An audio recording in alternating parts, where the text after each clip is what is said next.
घटनाक्रम को आप देखेंगे तो आपको पता चलेगा कि बिल्कुल कानूनी प्रक्रिया से बिल्कुल अलग, और जो वे है सीबीआई का और सरकार का, इससे लगता है कि आप कंप्लीट नहीं चाहते हैं कि अरविंद केजरीवाल जेल से निकले और आप डरे हुए हैं। अब एक व्यक्ति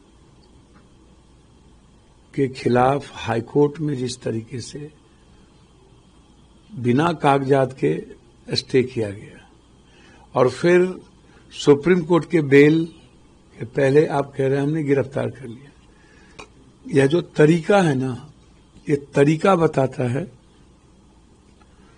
कि आप की सरकार गलत तरीके से परेशान कर रही है,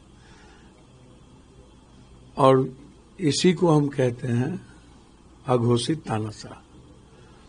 मतलब मैं सारी संस्थाओं को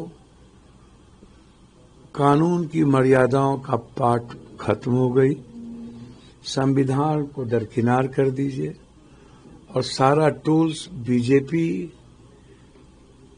के प्रकोष्ठ का दफ्तर बना दीजिए। यही सबसे बड़ी बात है। तो ये प्रकोष्ठ का दफ्तर बना करके आप काम करेंगे। अब फेस कीजिए अरविंद केजरीवाल को, खत्म करिए डेमोक्रेसी से। आप जेल में डाल करके, जेल में परेशान करके आप डेमोक्रेसी को चैलेंज कर रहे हैं। आप जनता के बीच खत्म कीजिए। जैसे आप लोकसभा में 7 सीट जीते हैं, तो आप विधानसभा में इनको खत्म करिए।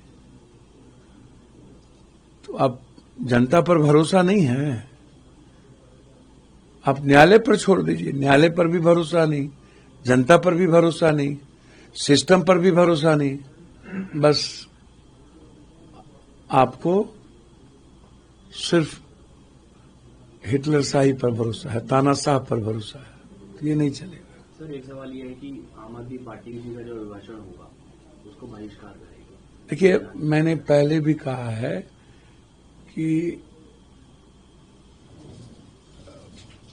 सभी विपक्ष को इस मुद्दे को जरूर संज्ञान में लेना चाहिए। मैं आग्रह ही कर सकता हूं, राय ही दे सकता हूं, ये जिम्मेदारी नेताओं की है, सभी इंडिया घटक के नेताओं की जिम्मेदारी है। मेरा व्यक्तिगत मानना है कि यदि ऐसे तानाशाह को यदि निरंकुश छोड़ दिया जाए तो आज अरविंद केजरीवाल जी की बारी है, कल किसी और की बारी ये करेंगे। तो अभी ही इसको चैलेंज करने की जरूरत है और एकजुट होकर के अघोषित इमरजेंसी के खिलाफ हम सबको खड़ा होना चाहिए। इसके अलावा सर एक सवाल, ये संसद में जो सिंघोल का रेप्लिका लगाया गया है, आर.के. चौधरी हैं समाजवादी पार्टी के नेता, वो ये कह रही है कि कॉन्स्टिट्यूशन का रेप्लिका लगना। देखिए, उस बात तो उन्होंने सही कही है। संसद में संविधान की का जो पृष्ठभूमि है और संविधान संसद एक दूसरे के पूरक है। सम्मान, स्वाभिमान और अभिमान के प्रतीक है संसद। तो वहां राजशाही की परंपराओं का अवलोकन करें और हम उस परंपराओं को बढ़ावा दें तो हमारा इतिहास आने वाली पीढ़ी को हम क्या बताना चाहेंगे। इसीलिए जो उन्होंने कही गलत नहीं कहा है, वो सही है और इस पर सरकार को जरूर सोचना चाहिए।